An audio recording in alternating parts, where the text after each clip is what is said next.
अंतराळात जाणं हे एक मोठं आव्हान आहे, हो ना? पण तुम्हाला माहिती आहे का, की त्याहीपेक्षा कठीण आणि धोकादायक काही असेल, तर ते आहे त्यांना पृथ्वीवर सुखरूप परत आणणं. चला, आज आपण याच थरारक परतीच्या प्रवासामागचं विज्ञान समजून घेऊया. अच्छा, एक विचार करा. जेव्हा आपण एखाद्या स्पेस मिशनबद्दल बोलतो, तेव्हा सगळ्यात धोकादायक भाग कोणता असेल? तो भव्यदिव्य लॉन्च, ते शक्तिशाली रॉकेट जे आकाशात झेपावतं, खरंच तोच असतो का सर्वात कठीण क्षण? नाही.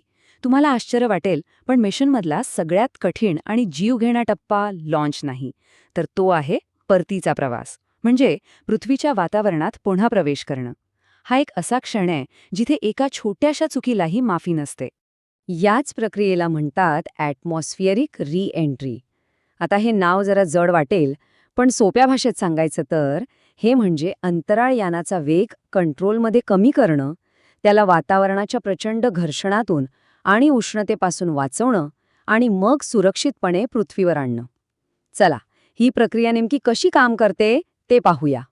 तर परतीच्या प्रवासाची सुरुवात होते एका अशा टप्प्यापासून जिथून मागे फिरण्याचा प्रश्नच येत नाही.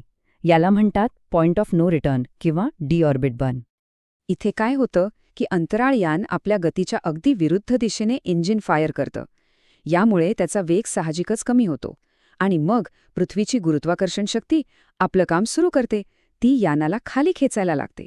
बस, या क्षणापासून यानाचा पृथ्वीकडे परतीचा प्रवास पक्का होतो.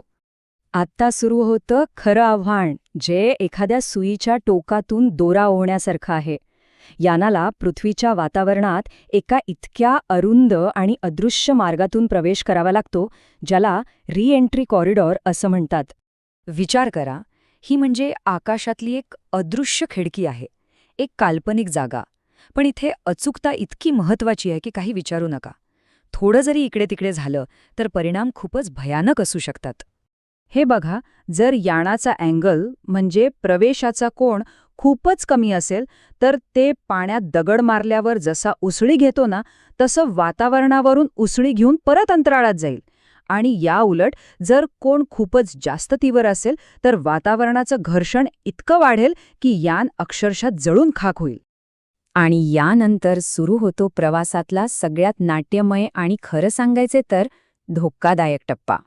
एक खरीखुरी अग्निपरीक्षा. जेव्हा ते यान प्रचंड वेगानं वातावरणात घुसतं, तेव्हा हवेच्या घर्षणामुळे त्याची जवळपास सगळीच्या सगळी म्हणजे 98% जास्त गतिज ऊर्जा उष्णतेत बदलते. आणि ही उष्णता काही साधीसुधी नसते.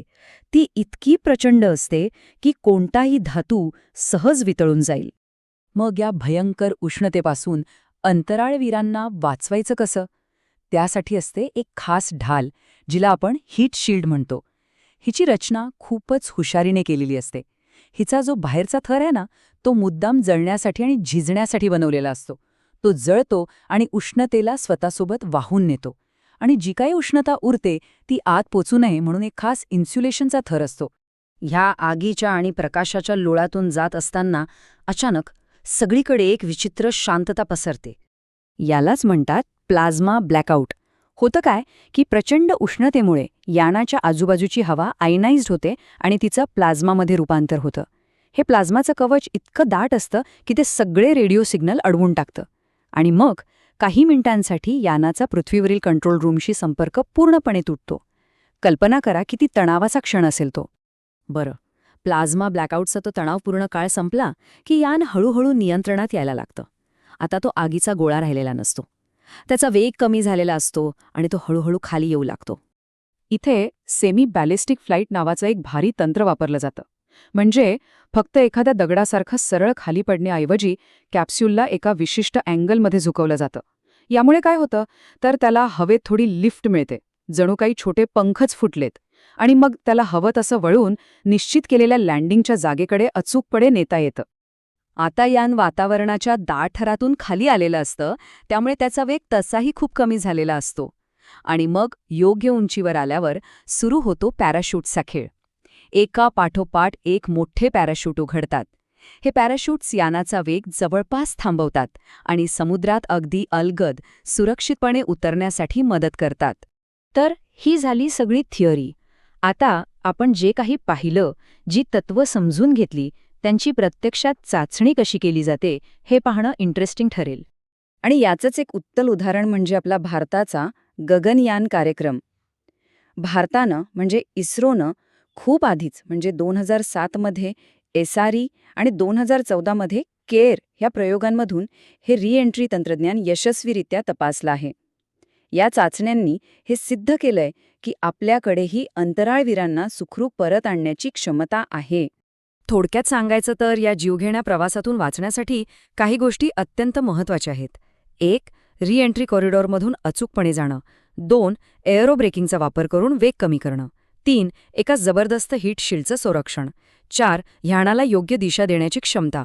आणि 5. प्लाझ्मा ब्लॅकआउटच्या काळात योग्य व्यवस्थापन. या 5 गोष्टींवर प्रभुत्व मिळवलंच पाहिजे. चला, आपण पृथ्वीवर परत येण्याचं तंत्रज्ञान तर मिळवलं आहे, पण आता एक मोठा प्रश्न पुढे उभा आहे. जसजसं आपलं लक्ष मंगळाकडे किंवा दुसऱ्या ग्रहांकडे जातंय, तिथे तर वातावरण वेगळं आहे, वेगही वेगळा असेल. मग अशावेळी तिथे सुरक्षितपणे उतरण्यासाठी आपल्याला या तंत्रज्ञानात आणि या तत्वांमध्ये नेमके काय बदल करावे लागतील? विचार करायला लावणारा प्रश्न आहे, नाही का?